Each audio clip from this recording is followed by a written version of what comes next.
కశ్మీర్లో ఉగ్రవాదులు చాలా కిరాతకులు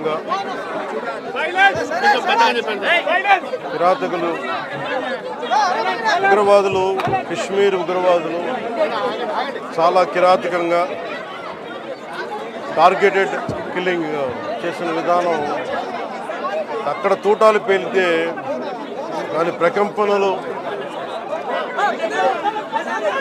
దేశం నలుమూలలకి వెళ్ళిపోవడానికి ఈరోజు మధుసూదన్ గారి హత్య మృతే దీనికి గుర్తు. ఇందాక కుటుంబ సభ్యులతో మాట్లాడాను. వారి క్షణంలో అడుగుతుంది, వాళ్ళు ఇంకా నమ్మశక్యం లేని పరిస్థితిలో ఉన్నారు. ఒక్కొక్కరిని ఏరి వాళ్ళ ఇవి కొన్ని వాళ్ళు చెప్పినవి మీడియా ముఖంగా కొన్ని చెప్పడానికి ఇబ్బందిగా ఉంది నాకు. ఎందుకంటే ఈ ఉద్దేశం వాళ్ళ ఏ ధర్మాన్ని ఆచరిస్తారని చెప్పి చాలా కోల్డ్ బ్లడెడ్గా నిర్దాక్షిణ్యంగా చంపేశారు. అది అన్నీ నమ్మి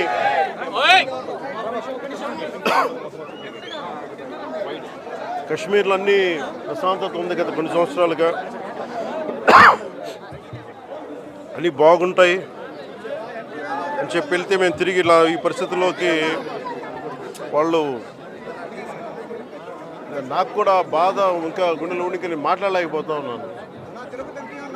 ప్రత్యేకించి దీన్ని రేపు కానీ ఎల్లుండి కానీ ప్రత్యేకమైన సమావేశం మంగళగిరిలో ఏర్పాటు చేస్తాం. ఎంత కిరాతకంగా ఎంత దారుణంగా చంపారు వాళ్ళని. ఈ సమయంలో వాళ్ళు అడుగుతూ మేము ఆత్మగౌరవం ఉన్న వాళ్ళు మేము నిజంగా ఇక్కడ ఏదో ఒక ఎక్స్గ్రేషియా ప్రకటించడానికో లేదంటే దీనికో రాలేదు. నిజంగా ఉగ్రవాదుల దాడిలో ఇది రిపీటెడ్గా,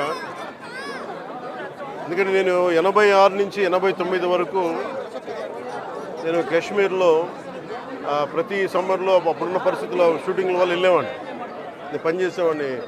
సో నాకు పరిస్థితులు తెలుసు. నాకు మళ్ళీ తిరిగి అలాంటి పరిస్థితులు పునరావృతమైనవి అనేది చాలా చాలా బాధ కలిగిస్తూ ఉంది. కొన్ని అంశాలు ప్రత్యేకంగా ఆవిడ తెలియజేశారు.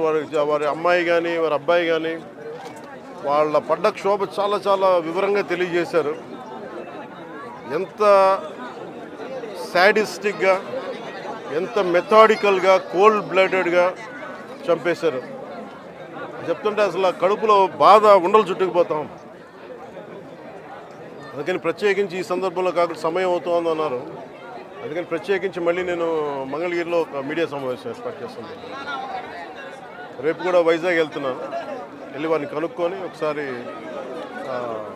ప్రభుత్వం అన్ని రకాలుగా భరోసా ఉంటుంది, అది మీకు తెలుసు, చెప్పక్కర్లేదు, ఖచ్చితంగా చేస్తాం, సందేహం లేదు. కానీ ఇది more than ex gratia, more than డబ్బుల కంటే కూడా బాధలో మీకు తగిలిన ఈ వచ్చిన ఇబ్బంది కానీ, ఈ గాయం కానీ, అంటే మనిషి చనిపోయారు కానీ ఈ జ్ఞాపకాలు చిన్నపిల్లడి ముందు జరిగింది, కూతురు బిడ్డ ముందు జరిగింది. ఇది మటుకు ఇది భారతదేశం ఎప్పటికీ మర్చిపోలేదు. ఉగ్రవాదులు ఎక్కడున్నా సరే నిర్దాక్షిణ్యంగా ఏరియా. మన కనికరం ఎక్కువైపోయింది, మంచితనం ఎక్కువైపోయింది, అంతే. మనం నిర్దాక్షిణ్యంగా ఏరియాలే.